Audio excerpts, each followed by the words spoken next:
So that was the tone I was waiting for, and therefore, good morning, good day, and good afternoon from wherever you have dialed in.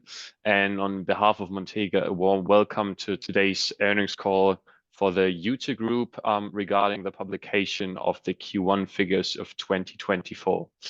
At least virtually, next to me are the CEO Tarmo Sild and the CFO Crystal Kurwitz, who will guide you in a moment through the presentation.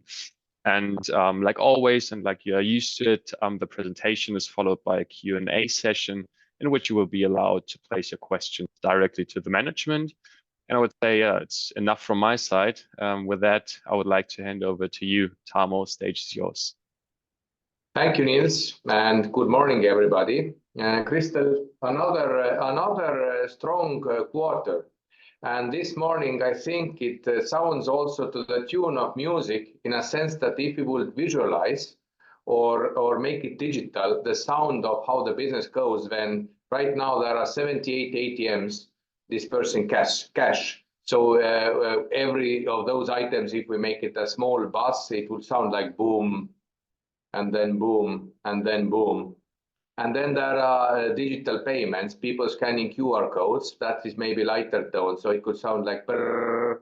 And then there are the loan applications, which is really a high pitch sound. Maybe it starts slower in the morning, but sometime during 10 o'clock, it already takes the sound of Formula One to slow down again. And then sometime in the evening, you can again hear the sound of Formula One, which is a sound when approximately 50,000 people want something in a very short moment of time. So that's how it sounds. Now, if we go into how it looks in the finances, then it has been quite strong quarter. First, of course, I have to correct an error. We have made an error in our reporting in the release we made this morning. Also, the customer numbers have been increasing, both active customer numbers and the total customer pool, where we say the total customer pool has been in decline. It has been an increase, and this is only my error, but let me confirm that the total customer pool has also been increasing and is above 1 million. But with this statement, let's go into better detail. And besides the total customer pool above 1 million and increasing, we have also increasing net loan portfolio. Most of the money we still make with lending. We have increase in the total revenue, where the first quarter's amount of money paid to us by our customers for the value that we have created for them exceeded 26 million euros. We are well on course for the annual target expectation, revenue expectation of 120 million euros. And the non-performing loans in net portfolio also declined into level of 5.9%. The customer performance index is not as good as we wanted it to be. It's 86.4 versus 88 during first quarter of last year. That comes down to what we have been telling you throughout the last year, that the focus is on quality rather than quantity, and we need to fix the quality first. How do you fix the quality of a loan portfolio which average maturity is more than 2 years, and which includes approximately 24 different customer groups with a size of close to originated amount, 20 million euros each, only by patience. The quality of the loan portfolio, it can be looked like moving in waves, where the old loans, historical loans, amortize slowly, the new loans come on top of it. And if we watch the new or recently originated loans during the last 4 or 5 months, we see clear improvement in the early default rate of those loans. And that's why I keep drumming the tone that we will be going back with CPI to 90%, even though right now the portfolio is at, I think, its bottom of 86.4%. CPI still continues to be a very important metric of the business, because we are cash flow oriented in terms of the loans in loan value stream. And cash flow means cash is king, and only the repayments made in time or with a small delay count. And we also keep our historic standard of declaring the loan's default if customer has failed to make repayment within 50 days from the due pay date. Okay, so there have been growth numbers, but let me also take us down into what's behind those growth numbers. And there are a few mega trends which continue, and I think we will see them coming over the next years. First mega trend is that the overall APR of the loans that Iute Group originates and the APR of loans overall on the consumer lending in the installment loans market, the APRs are going down. First, due to competition. Second, due to more and more regulations that govern lending in different countries. And therefore, our long-term view is that the APRs over the next 3 years will go down to low 30s range. And even in newly originated loan sector, our APRs in the high 30s, low 40s. So that's where we are operating, and the trend is downwards. We charge less for the money. The other mega trend is that we are seeing is the increasing robotization, and the ones who are able to do it, they will be the winners. Robotization essentially helps to bring down the cost of origination, and that's very crucial. On the one hand, just to operate the cost to revenue ratio and bring it down, with which we have succeeded, because during first quarter, the OPEX to revenue ratio was slightly less than 40% mark. And I think we have been talking about this 40% mark for quite some time. And the second, robotization and automated data processing also enables better use of data science behind and better predictive modeling, which eventually should also reduce the credit loss costs. So these are the two mega trends. Besides this, there is another trend, which I hope is part of the mega trend. We will see it in future, but we see that the revenue from other value streams is increasing. So if we talk Iute as the business which provides ecosystem to the customers, ecosystems where different services, financial or financial related services are behind one super app, behind my Iute app, then the revenues from the other value streams inside this ecosystem are increasing, and they are increasing much faster than the revenue from lending. And I refer to the wallet, different payment processing services, and I refer to the insurance intermediation services. So even in first quarter, we see that from the overall 26 million euros that the group earned, 22 million is the revenue from the loans, and already 4 million is other revenue. The number of active customers has increased to 271,000. And we also see that the loan payouts have increased to 82 million. And maybe that's the fourth point that I would like to make today, on top of the mega trend of loan APRs going down and the importance of automatization.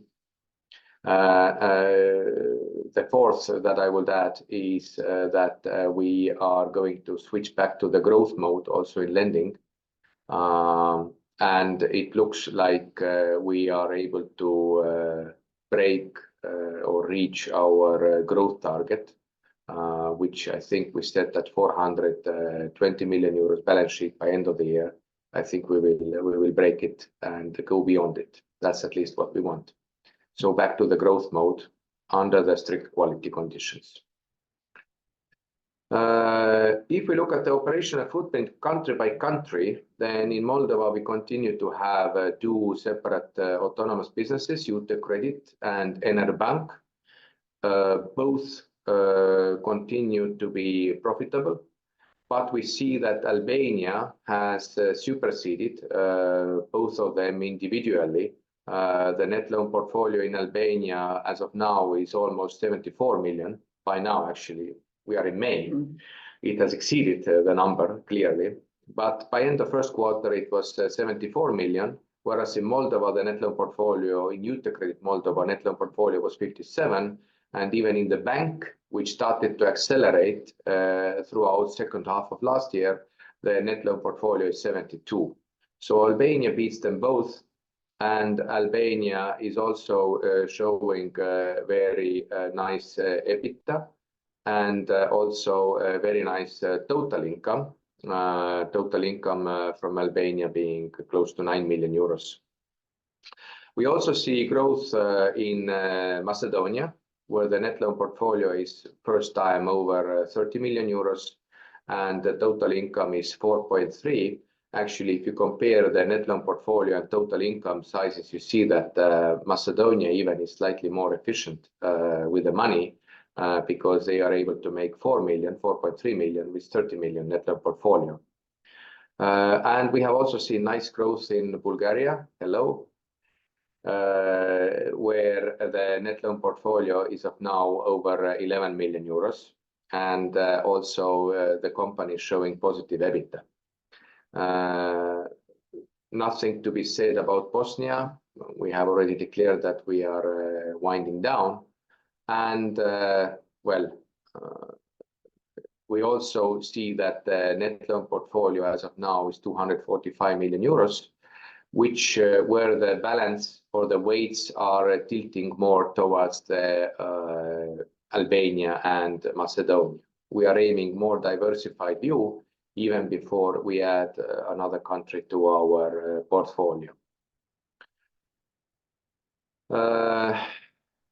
As of the total revenue structure, you see that the share of interest income is slightly increasing over the time. What does that reflect? Again, it reflects that in lending business, due to regulations, it becomes more and more important to focus on the interest rate that we charge from the loans and the different other fees, which are justifiable, but still the regulators view them with a very, very high.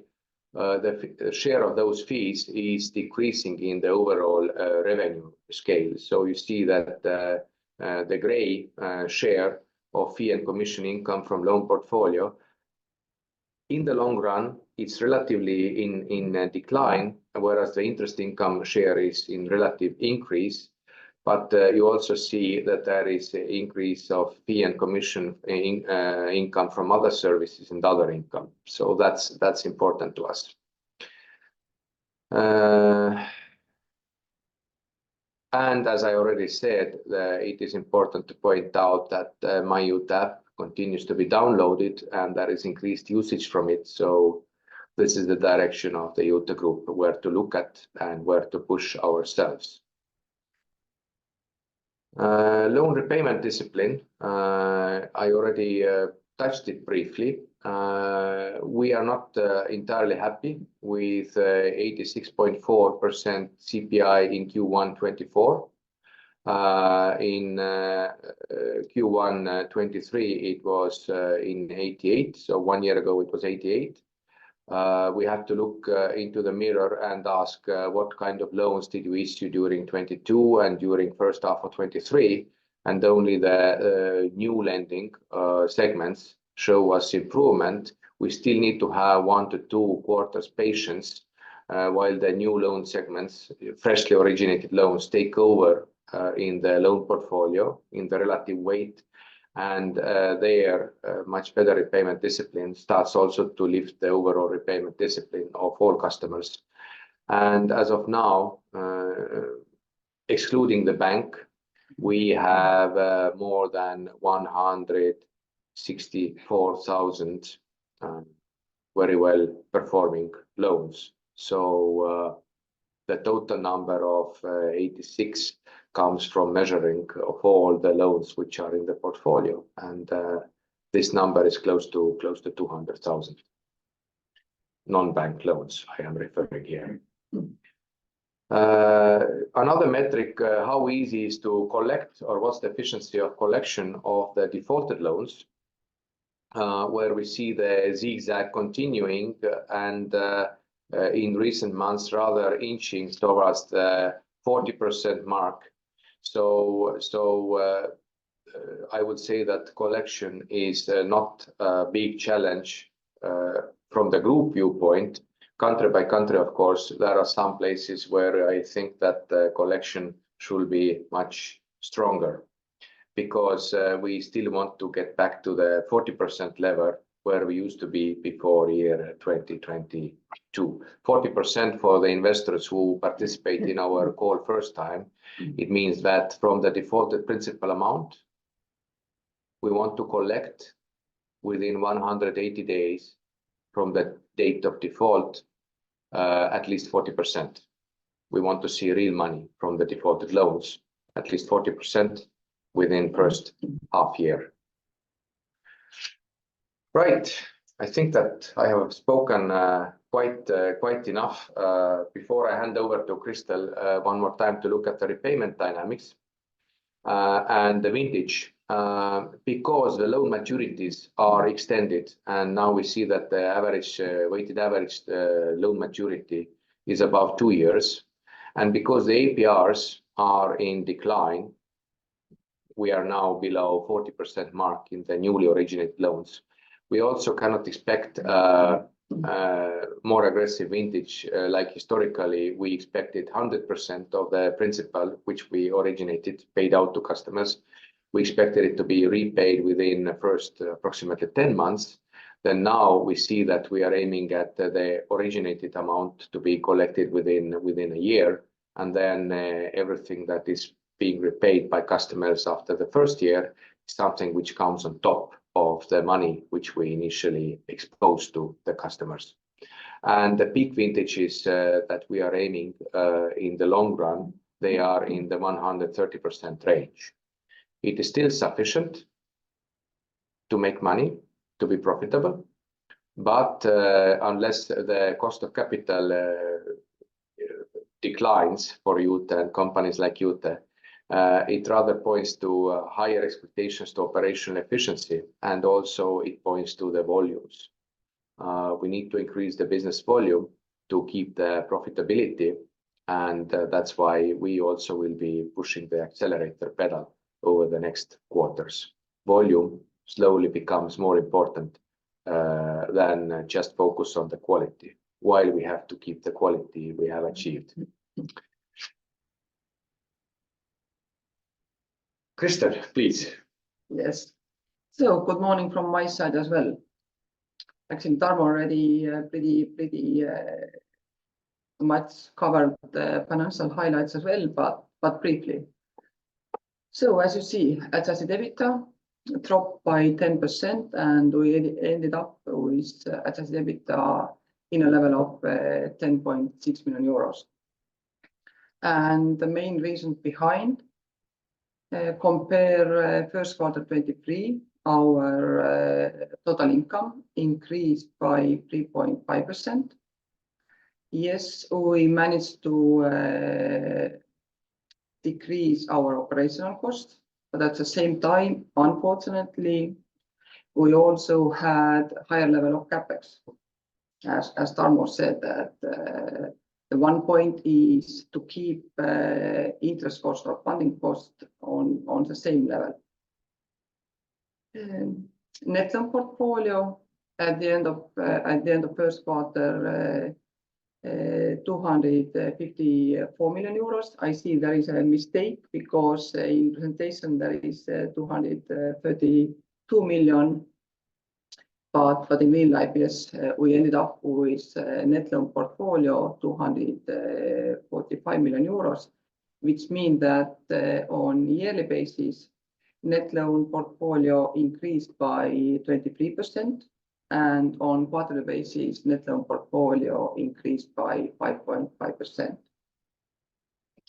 As we already said, yes, we managed to kill operational costs. We have to admit it that the most of the drop comes from Iute non-bank sector. And due to the fact we ended up with cost to income ratio less than 40%. And net profit compare the first quarter 23 dropped by 20%, and basically reasons are already explained. If you move further, so total income 26.4. Loan primary revenues decreased by 2.6%. And once again, mainly due to the Enerbank side, which has to be changed. And we truly believe that implementation of new core to Enerbank, we will be more efficient at Enerbank side as well. Adjusted EBITDA 10.6, and as already explained by Tarmo, primary revenues, yes, remain pretty much the same level, but at the same time we managed to collect in cash basis secondaries or penalties. Penalties level increased on a yearly basis by 20%, and we doubled our other income, mainly due to the double level of insurance revenues. We also had much higher level of collection from defaulted portfolio. Plus, we also managed to sell defaulted loan portfolio in Iute Group Moldovan side. Cost to income ratio, as already said, on consolidated basis, 39.6. And to be said that we are extremely glad that at Iute non-bank sector, cost to income ratio at the level of 35%. Unfortunately, yes, still at the Enerbank side, 66%. So that is something we have to keep eye on it. As you see, net profit margin was stable at the level of 11%, but we truly believe that the increase of other income, especially insurance and wallet, we are able to aim 15%, which is, so to say, target for us. Capitalization ratio and interest coverage ratio, both of them are pretty much stable. Capitalization ratio at 27.5 and interest coverage ratio 1.6. And as we already reported last time, in January, we had historical moment and we received the first dividend payment from Enerbank in amount of 3.2 million euros. So turnaround, we may admit that turnaround has been taken place already at some point at least. And moving further. So as you see, net NPL consolidated basis 6%.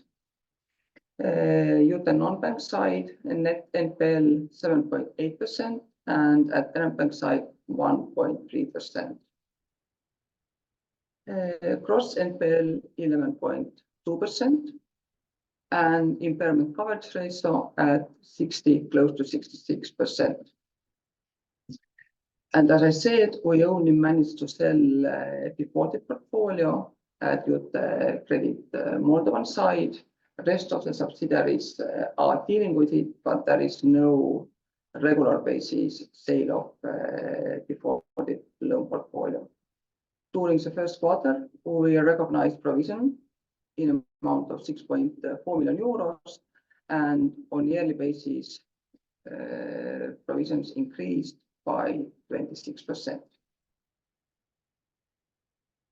And the last slide, as also Tarmo said, yes, we ended up with assets in amount of close to 390 million euros. Out of which 81% belongs to cash and net loan portfolio. We had extremely high level of cash at the end of March. Due to the non-bank side, the cash balance was 24 million euros, but we were already prepared for the coupon payment at the beginning of April. and cash balance at Enefbank side, 48 million euros. Total liabilities in amount of 322 million euros, which means that during the first quarter of 2024, liabilities also increased by 5.5%. And still, from liabilities, 44% belongs to loans due to the Enefbank, 40% or 42% belongs to bonds due to the Frankfurt bonds, and the rest of it belongs to B2B platform. I believe that is all from my side, and I will once again hand it back to Tarmo. Thank you, Kristel. Thank you. So I say a few words about ESG too. We see how it is coming. We see how the landscape that we operate is changing, and the efforts to change the thinking inside the company, the management culture, and to add a few more layers to our thinking on top of the profit or on top of the customer numbers. This is also taking shape. So what we have been doing naturally before ESG regulations even, namely supporting sports events and donating blood and providing additional health insurance coverage and supporting hospitals, especially during COVID times, and supporting different public financial education campaigns. This is now getting more shape, more structure, and we have picked three particular areas where we continue pushing. First is the good health and well-being of our own team, but also us contributing to the medical sector in our countries, because we see maybe it's easier to see the impact, immediate impact of whatever we do. Quality education is important for us. It's also good for business in terms that financially educated customers are the best ones. The money doesn't come from, and the value is not created from defaulted loans. Value is created by making customers trust and making customers the comfort of using digital solutions for payment, different kind of payments, or for insurance, or for when they need liquidity to have the instant liquidity in their super app. So only financially educated customers can truly benefit from it. So that is a natural area for Iute to push. And the third is innovation, where obviously being a fintech, we bring innovation. Sometimes it's very hard. You find a target where to bring the innovation in or to introduce a new solution. And we know how hard it is for partners, sometimes for even Iute Group's own members or individual team members to change the way of operating or change the way of thinking. For instance, interesting discussion point for us has been the role of customer advisors in the future, if we are really aiming for fully robotized loans. And we still believe that there is a role for customer advisors, for human beings, and the role is in interaction. Even this particular investor presentation, it's one way of interacting with you, dear investors. And it's your opportunity to look at us, maybe read our faces, maybe ask our questions, maybe throw a bomb on us and see how we react. I mean, all this is possible, and this creates value. And we believe that this kind of value can also be created in human interaction in the financial industry, even though the robots work hard in the background. And again, if we try to replicate the sound, how it all could sound when all the ATMs are working, when loan applications are coming in, when loan decisions are being made, when customers check their account balances, when they make payment instructions, when they pay their coffee bills with QR code, when they take an insurance, or maybe even when there is an insurance claim, not against us, but against the insurance company. All these sounds make a very interesting background if we would make it mechanical. Maybe one day we will do it even just for ourselves to make it sound, to make the sound explicit, the sound of business, the sound of value, the sound of money. Okay, so we are proceeding on the curvy roads. So far we have been successful. The environments are changing. We are also adapting. Hard work continues. And I think, Niels, we should now start taking the questions.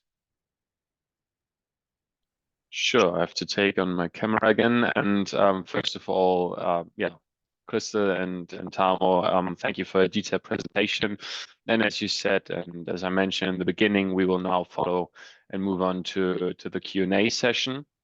And by that, you have many opportunities to hand in your questions. We prefer to raise your hand by virtually by pushing the button in your taskbar to place your question directly to the management via audio line, or in case you have not the opportunity to speak freely, you can use also the chat box you find also on the taskbar. And yeah, meanwhile, maybe a question from my side.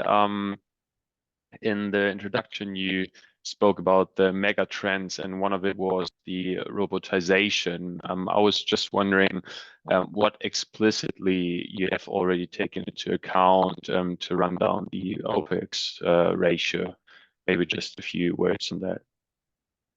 Robotization is very challenging because it's a step into unknown. Again, you create something out of nothing, and then you put it into practice and you see how it works. So, and in the due course of this, you take a huge amount of costs. So it's a leap of faith. But we have undertaken this leap of faith. We measure the number of loans that are generated fully automatically. So there is no human intervention in the credit decision, in nothing.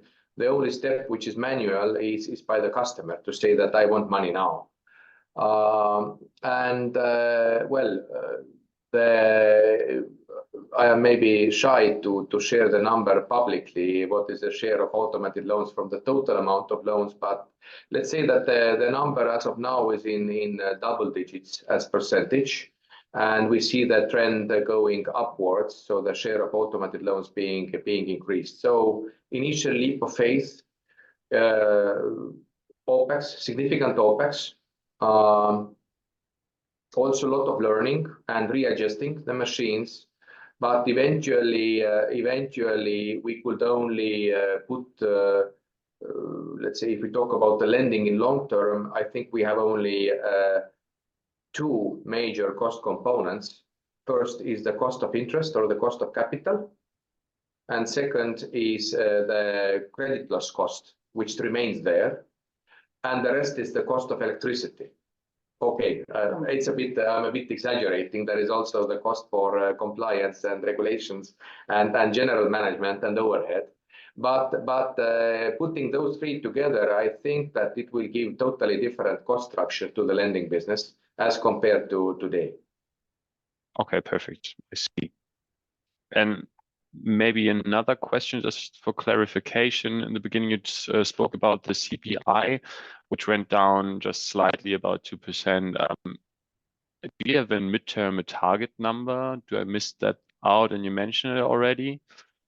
Because it was now around 86% after 88, and our long-term target and sustainable target is 90.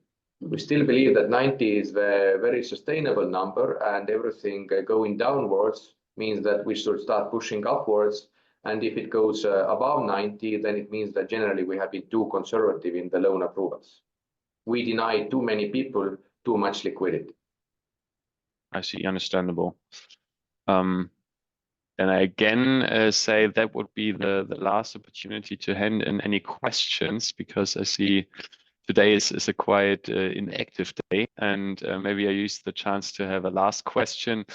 During the presentation, you pointed out the geographical structure and that Albania is exceeding expectations. Is there maybe a specific development which you are not satisfied with, or current challenge specifically? For sure, every country in Iute Group has specific challenges at any given moment, and I will not even leave an impression to any of our teams that they can stay in their nice comfort zone. I think historically we have always learned that when we have entered in comfort zone, then we always learn it in retrospect, and the moment of learning is painful. And then you have to look back into the past what you neglected. So I think in Albania today, one of the largest challenges is to really push forward with payment services, any kind, and basically engage customers more and more into the Iute ecosystem. So. But even with lending, there are a few things that we could always point out could be better.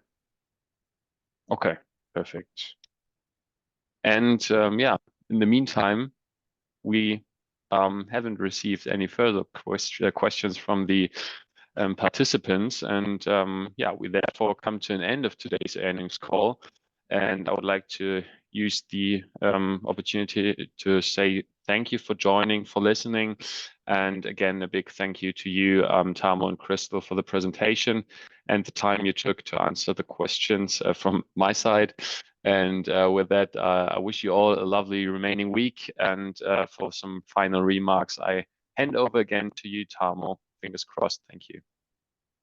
Well, we want to forward our gratitude, big thank you to all Iute team across all countries for the work you have done, and for the effort that is ahead of us on the curvy roads like Formula 1. So sometimes a little bit brake, most of the time accelerate, and target is sustainable growth.